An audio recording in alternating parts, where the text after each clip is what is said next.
राज्यसभा में गृह मंत्री अमित शाह क्या कुछ कह रहे हैं, सीधा रुख। 5 साल के लिए हमारे पास मैंडेट था। हम भी सालों तक जिस तरह सबने सत्ता का सुख भोगा, हम भी भोग सकते थे। कल कौन सा चुनाव है मान्यवर? कौन से कल इसका राजनीतिक फायदा उठाना है? चुनाव 4.5 साल के बाद है।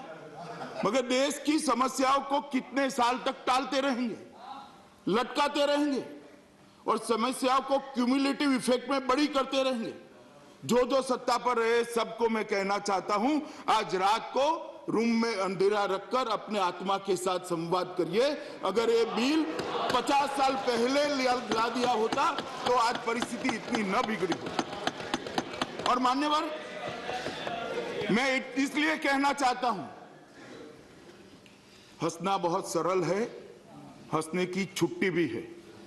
सभापति महोदय रोकते नहीं हंसने से, परंतु इतना याद रखिएगा, जब हंसते हैं तब एक करोड़ों पीड़ित लोग भी आपको देखते हैं कि हमारी पीड़ा पर हंस रहे हैं। हमारी पीड़ा पर हंस रहे हैं, वो करोड़ों लोग देख रहे हैं, वो भी जरा याद रखिए। मान्यवर, विभाजन सिर्फ नहीं हुआ। मैं फिर से आज कहना चाहता हूं, श्रीमान कपिल सिब्बल जी और आनंद शर्मा जी के टोकने के बाद भी, कि विभाजन धर्म के आधार पर हुआ और ये सबसे बड़ी भूल थी। और ये भूल के कारण आज मैं इस बिल को लेकर यहां पर उपस्थित हुआ हूं। अगर इस देश का विभाजन न होता और धर्म के आधार पर न होता तो ये कभी भी लेकर नहीं आना पड़ता। और मान्यवर कहते हैं, सावरकर जी को कोट किया, जिन्ना को कोट किया, वो मैं बाद में जवाब देना चाहता हूं। मगर कहते हैं कि धर्म के आधार पर विभाजन हुआ, कहां से लेकर आए? मान्यवर, मैं उनके ही नेता, देश के प्रधानमंत्री जवाहरलाल नेहरू जी के एक समझौता किया था, नेहरू लियाकत अली समझौता 1950 में दिल्ली में हुआ, जिसको दिल्ली समझौते से भी जाना गया। मान्यवर, 8 अप्रैल 1950 को दोनों देश के प्रधानमंत्री के द्वारा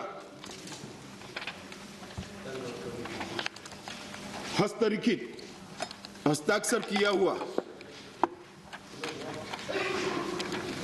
ये समझौता, उसकी पहली बात है कि 8 अप्रैल 1950 को जो समझौता हुआ, उनको दोनों ने पक्षों ने स्वीकृति दी। अल्पसंख्यक समुदाय के सदस्य बहुसंख्यकों के साथ अपने देश में सार्वजनिक जीवन में भागीदारी, राजनीतिक अथवा अन्य कार्यालय का पद ग्रहण करने तथा अपने देश की सिविल तथा सशस्त्र बलों में सेवा करने का समान अवसर दिया जाएगा।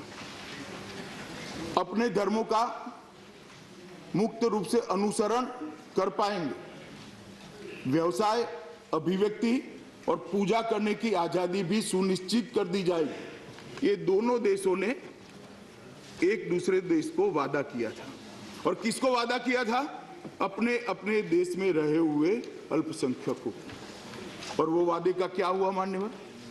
आज मैं पाकिस्तान के कई कानून कोट कर सकता हूं, आप चुनाव नहीं लड़ सकते हो, आपको कई प्रकार के प्रतिबंध डाल दिए गए। कुछ सदस्यों ने आंकड़ा बताया, कल मैंने भी लोकसभा में बताया था, 23% से 30% हो गए, 22% से 7% हो गए। और यहां क्या हुआ? यहां चीफ जस्टिस ऑफ इंडिया भी मुसलमान बने, इस सभागृह के सभापति भी मुसलमान बने, माननीय इलेक्शन कमीशन के चेयरमैन भी मुसलमान बने, राष्ट्रपति उपराष्ट्रपति भी मुसलमान बने। माइनॉरिटी को यहां संरक्षित और संवर्धित किया गया। भारत ने वादा निभाया, मगर हमारे तीनों पड़ोसी देशों ने वादे का निभाव नहीं किया। और इसके कारण अपने धर्म को, अपने सम्मान को, अपने परिवार को, अपने परिवार की महिलाओं की इज्जत को बचाने के लिए वो इस देश में आए। अब कहां जाए? उनको नागरिकता नहीं देंगे? अभी बता रहे थे गुलाम नबी साहब कि उन्होंने मुझे कहा कि मेरे विभाग में पास्ट में जो जवाब दिए उसको उन्होंने कोट किया कि इतनी ही संख्या है, इतनी ही संख्या है। ये सही है। सरकार अगर एक कानून नहीं आता है और किसी को पूछेगी कि आप विदेशी हो क्या, तो सब कोई ना बोलेंगे, कौन हाँ बोलेगा। मगर एक कानून होने के बाद जब हम कहेंगे आपको उस दिन से नागरिकता दी जाएगी और आपकी सारी चीजों को हम प्रोटेक्ट करेंगे, संख्या जब आएगी नागरिक बनने की, इस सदन में मैं भी होऊंगा, गुलाम नबी साहब आप भी होंगे, लाखों लाखों करोड़ों होंगे, ये मैं सदन की उपस्थिति में कहूंगा, क्योंकि आपने उनको प्रोटेक्ट करने की व्यवस्था ही नहीं करी। कैसे अपने आप को वो जाहिर करते तो नौकरी चली जाती, शादी टूट जाती, अपना घर चला जाता, गिरफ्तारी भोगनी पड़ेगी।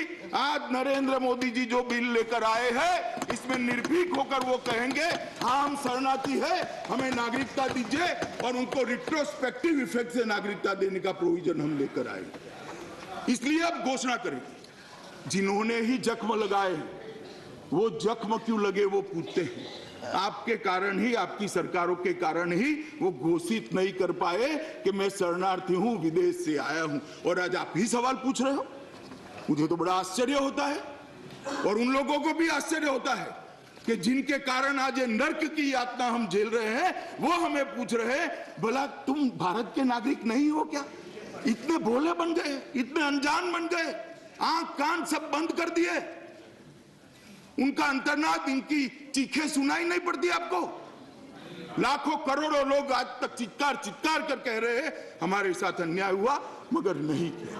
गुलाम नबी साहब पूछते हैं कि देशों का चयन किस तरह से किया। गुलाम नबी साहब एक पहली बार में नागरिकता के अंदर संशोधन लेकर नहीं आए, कई बार हुआ है, और कई बार इस देश ने नागरिकता दी है। जब श्रीलंका के लोगों को दी नागरिकता, श्रीलंका से आए हुए लोगों को दी। मैं पूछ सकता हूं भला कि उस वक्त बांग्लादेशियों को क्यों नहीं दी। जब युगांडा से लोग आए उनको नागरिकता दी। मैं पूछ सकता हूं भला कि बांग्लादेश और पाकिस्तान के वालों को क्यों नहीं। मैं अब ऐसा कहूं क्योंकि हिंदू थे इसलिए आपने नहीं दी, ऐसा नहीं होता है। एक एक समस्या को एड्रेस किया गया अलग। मैं नहीं कह रहा हूं आनंद शर्मा जी, आप दुखी मत हुइए, मैं ऐसा नहीं करूंगा, मैं ऐसा कह भी नहीं रहा हूं। मैं ये कह रहा हूं कि जब लंका की समस्या हुई तब लंका की समस्या को एड्रेस करने के लिए कानून लाए, तो एक प्रोविजन किया जो सिर्फ लंका से आए हुए शरणार्थियों को एड्रेस किया। युगांडा से जब लोग आए, मिस्टर वाइको साहब जब युगांडा से लोग आए तब युगांडा की समस्या को एड्रेस करने के लिए हमने किया तो सिर्फ युगांडा का किया। आज सिर्फ भारत की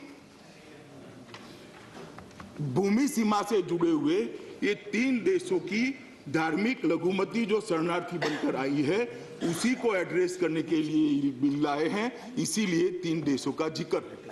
वरना जब इंदिरा जी ने बांग्लादेश के सारे शरणार्थियों को 71 में स्वीकारा तो उस वक्त लंका वाले को क्यों नहीं स्वीकारा भी। हमने इरादों पर शंका नहीं करी। जो समस्याएं होती है वो हल करने का प्रयास करते हैं, तब वही समस्या का समाधान होता है। इसको राजनीतिक कपड़े नहीं पहनाना चाहिए, राजनीतिक दृष्टिकोण से नहीं देखना चाहिए। और अब कह रहे गुलाम नबी साहब कि आप ध्यान बंटवाने के लिए आए हैं।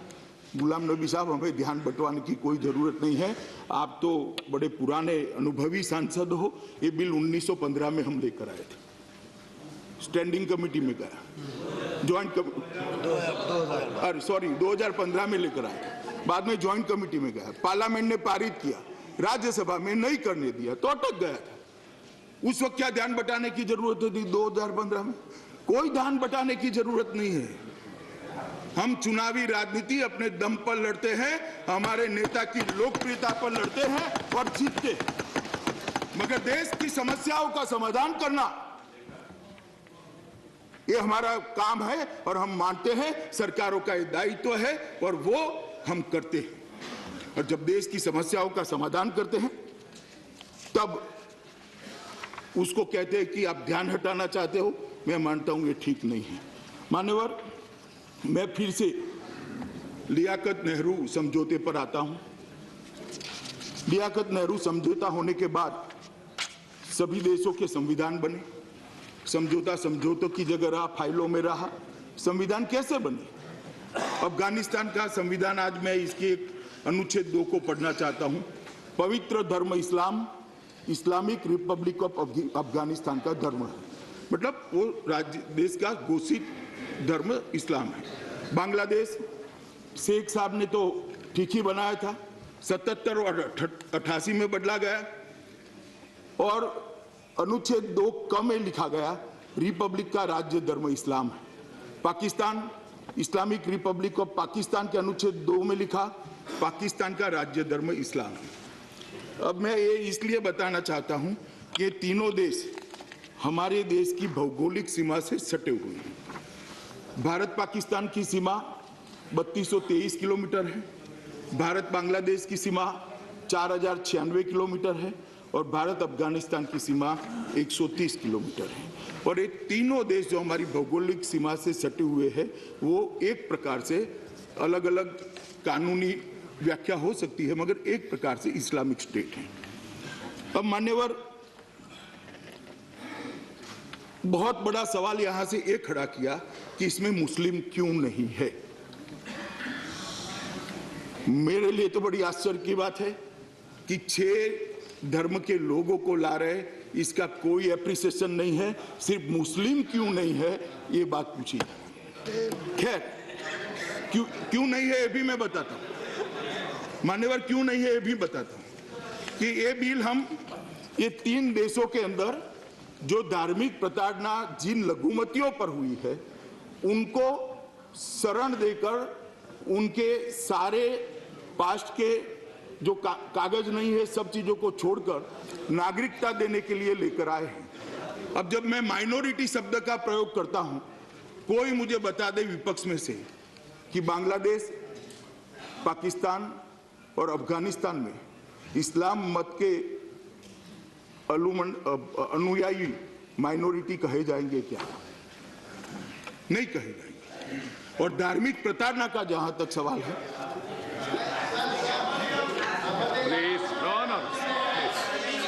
मान्यवर, जहां तक धार्मिक प्रताड़ना का सवाल है, जब राज्य का धर्म ही इस्लाम है, राज्य का धर्म ही जब इस्लाम है, तब इस पर प्रताड़ना होने की संभावना बहुत कम हो जाती है।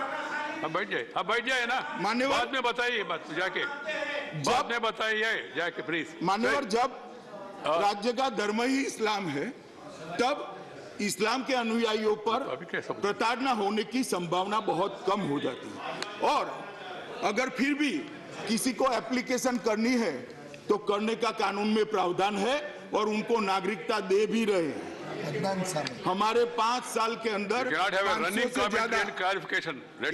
बैठ जाइए, बाद में पूछे ना, होम मिनिस्टर ऐसे नहीं होता। मेरा भाषण समाप्त होने के बाद पूछिए। और फिर भी इक्का दुक्का किसी की प्रताड़ना होती है तो उनको भी नागरिकता देने का प्रोविजन हमारे यहाँ है। और मोदी जी के शासन में 5 साल में 566 से ज्यादा ये 3 देशों के मुस्लिम नागरिकों को नागरिकता हमने दी।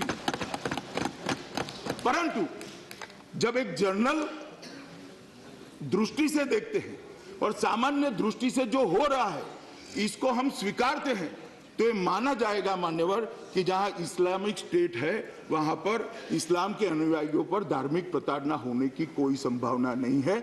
इसलिए इसमें सिर्फ हिंदू, सिख, बौद्ध, जैन, पारसी और क्रिश्चियन को भी रखा है। अब हमारी पार्टी की पंथ निरपेक्षता पर सवाल खड़े कर दिए। भाई, सिर्फ हिंदू रखा है क्या? सिर्फ सिख रखा है क्या? इसके अंदर बौद्ध भी आ रहे हैं, जैन भी आ रहे हैं, पारसी भी आ रहे हैं, क्रिश्चियन भी आ रहे हैं। ये कहां पंथ निरपेक्षता? नहीं, सिर्फ मुसलमान आएगा तो ही पंथ निरपेक्षता हो जाएगी। आपकी पंथ निरपेक्षता की व्याख्या बड़ी सीमित है, हमारी व्यापक है। जो प्रताड़ित है उसी को लाना, ये हमारी व्याख्या है। आपकी व्याख्या है कि मुस्लिम आएगा तो ही पंथ निरपेक्ष माने जाओगे, तो ही धर्म निरपेक्ष माने जाओगे। हमारी व्याख्या इतनी सीमित नहीं। अब मैं कपिल सिब्बल साहब, चिदंबरम साहब और आनंद शर्मा जी ने एक मुद्दा अनुच्छेद 14 का उठाया, मैं इसका जवाब देना चाहता हूं। मान्यवर, ढेर सारे जजमेंट है, बाद में मैं बताता हूं, दोनों है। अगर इस प्रकार की आर्गुमेंट सब क्लाइंट सुन लेंगे तो थोड़ी दिक्कत आएगी। कपिल सिब्बल साहब, ढेर सारे जजमेंट है, मैं बताता हूं आपको। अनुच्छेद 14 में जो समानता का अधिकार दिया है, संसद को ऐसा कानून बनाने से नहीं रोकता जो रीजनेबल क्लासिफिकेशन के आधारित हो, और रीजनेबल क्लासिफिकेशन आज यहां है। हम कोई एक धर्म को नहीं दे रहे, हम ये 3 देशों की माइनॉरिटी को ले रहे हैं और सभी की सभी माइनॉरिटी को ले रहे हैं, एक क्लास को ले रहे हैं, और उसमें भी वो क्लास को जो धार्मिक प्रताड़ना से प्रताड़ित है, जिनके धर्म को बचाने का खतरा है, जिनकी महिलाओं की इज्जत को बचाना उनके लिए खतरा है, ऐसी माइनॉरिटी के सभी धर्म को ले रहे हैं। एक निश्चित क्लास है, इसलिए रीजनेबल क्लासिफिकेशन के आधार पर ये संसद को कानून बनाने का अधिकार है, और इसी के तहत ये मैं कानून लेकर आया हूं। मान्यवर, मैं फिर से एक बार कहना चाहता हूं कि ये जो अमेंडमेंट मैं लेकर आया हूं, इसके अंदर एक बुद्धिगम्य विभागीकरण किया है, जिसके पीछे एक क्राइटेरिया भी है। ये बुद्धिगम्य विभागीकरण ये जो किया है, इसके लिए भी ढेर सारे जजमेंट्स है। ये इंटेलिजिबल डिफरेंसिया है, और ढेर सारे जजमेंट में अभी पढ़ता भी हूँ, क्योंकि उन्होंने एक भ्रांति खड़ी करने का प्रयास किया है कि नहीं कर सकते। मान्यवर, ये बुद्धिगम्य विभाजन और रीजनेबल क्लासिफिकेशन के आधार पर कहीं पर भी ये बिल आर्टिकल 14 को हर्ट नहीं करता है, और बाकी सारे आर्टिकल को भी हर्ट नहीं कर सकता है। मान्यवर, मैं थोड़े जजमेंट पढ़ना चाहता हूं। अनुच्छेद 14 में समान अधिकार की बात तो है, मगर उचित वर्गीकरण की बात की है। सबसे पहले दालमिया बनाम जस्टिस तेंदुलकर, उसमें अनुच्छेद 14 का सही अर्थ और दायरा निम्न अनुसार दोहराया गया। अब यह सुस्थापित है कि अनुच्छेद 14 वर्ग विधान का निषेध करता है, जबकि यह कानून प्रयोजन के लिए उचित वर्गीकरण को मना नहीं करता है। हालांकि अनुमेय वर्गीकरण की परीक्षण को पारित करने के लिए 2 शर्तों का पूरा करना होगा, अर्थात वर्गीकरण को बुद्धिमत्तापूर्ण विभेद के आधार पर करना होगा। तो ये दोनों रिक्वायरमेंट यहाँ पर सेटिस्फाइड होती है। इसके बाद ढेर सारे जजमेंट है। नवतेज सिंह जौहर बनाम भारतीय संघ का जजमेंट है, जिसमें उचित भिन्नता को स्वीकार किया गया। मान्यवर, इसके बाद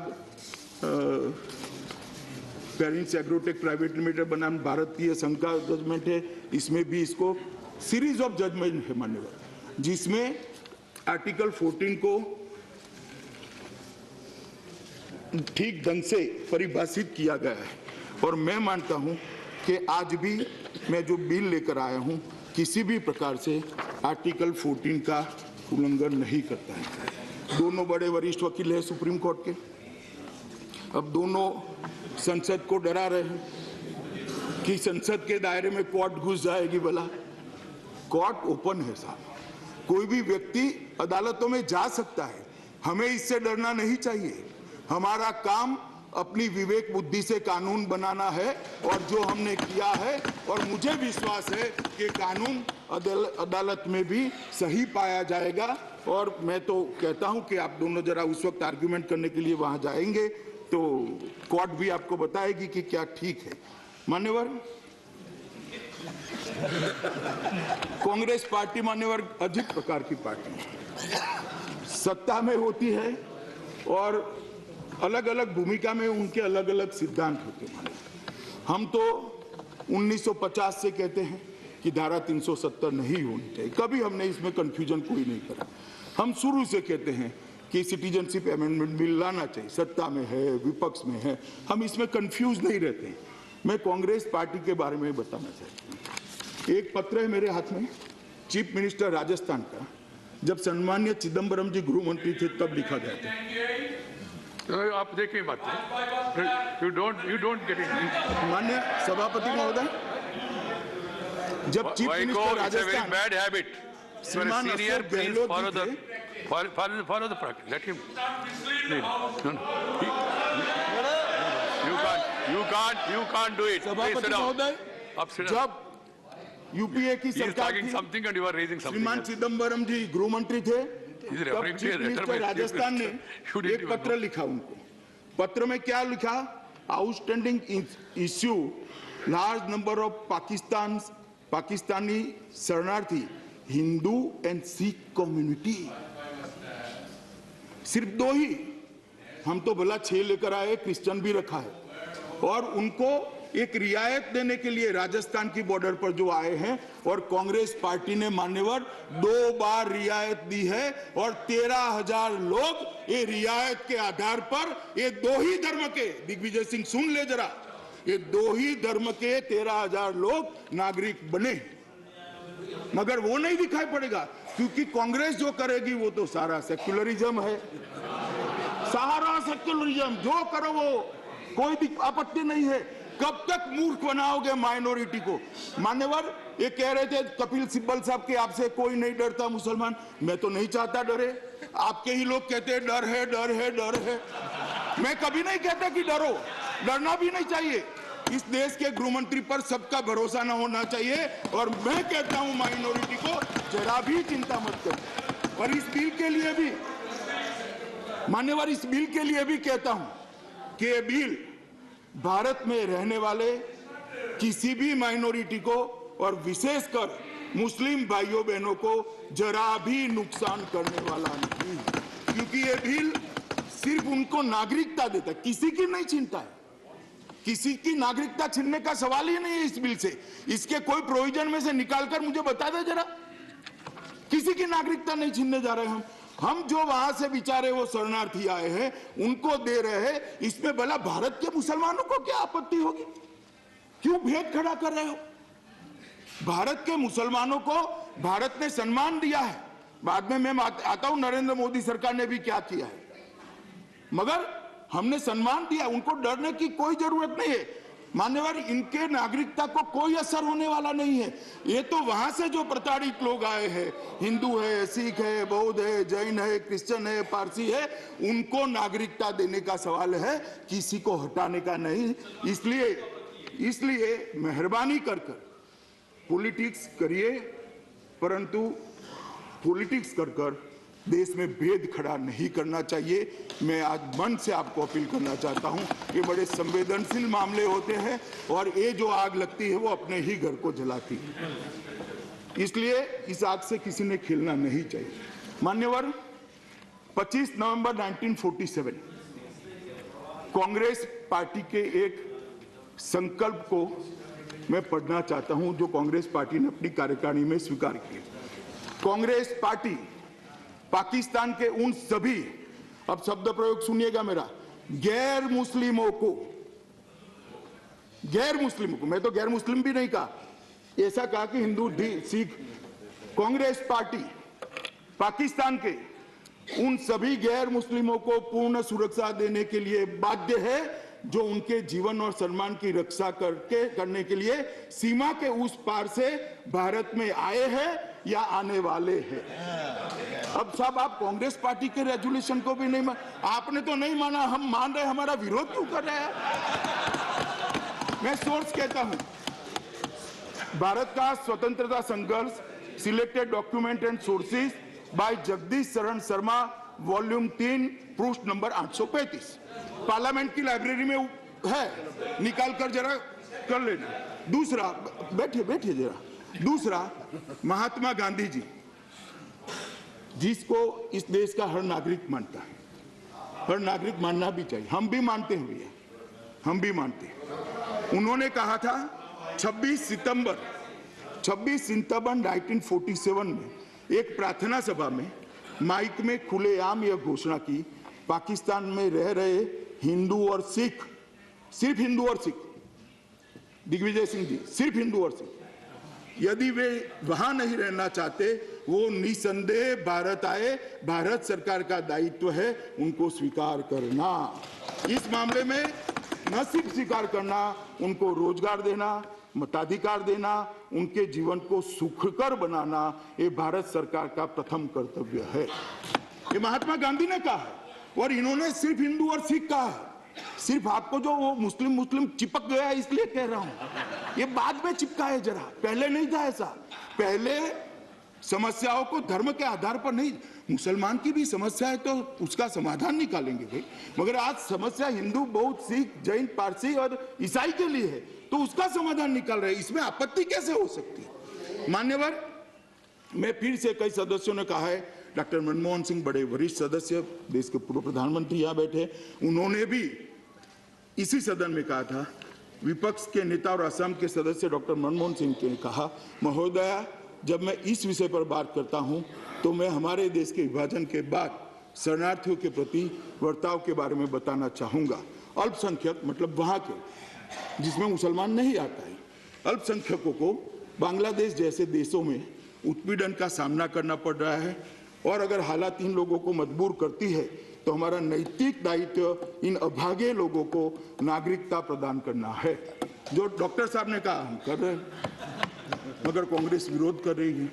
मान्यवर, ये जो बेंचेस चेंज होती है और अप्रोच बदलता है, मैं नहीं मानता। अभी बड़े बड़े आवाज से हमारे सम्मानीय सदस्य डेरेक ओब्रायन जी कहते थे, ममता बनर्जी ने लोकसभा में 4/8/2005 को कहा, बंगाल में घुसपैठ अब आपदा बन गई है। आप मतदाता सूची में बांग्लादेशियों के साथ साथ भारतीय नाम देख सकते हैं। मेरे पास Sir, this is misleading the house. No, This is about check the verdict. you can't. Please बैठ जाइए. No. You can't make instant comment. Please, Mr. Derek Obrey, please sit down. Please sit down. This will not go on record. You will have if it is wrong, you can move a motion. बहुत गंभीर बैठ जाइए ना. मैं If it is wrong, you can move a motion. कि सदन में इसकी चर्चा कब होगी? Then don't go and encourage other members. नहीं कर रहे हो। You are asking members to violate the rules. Please don't do it.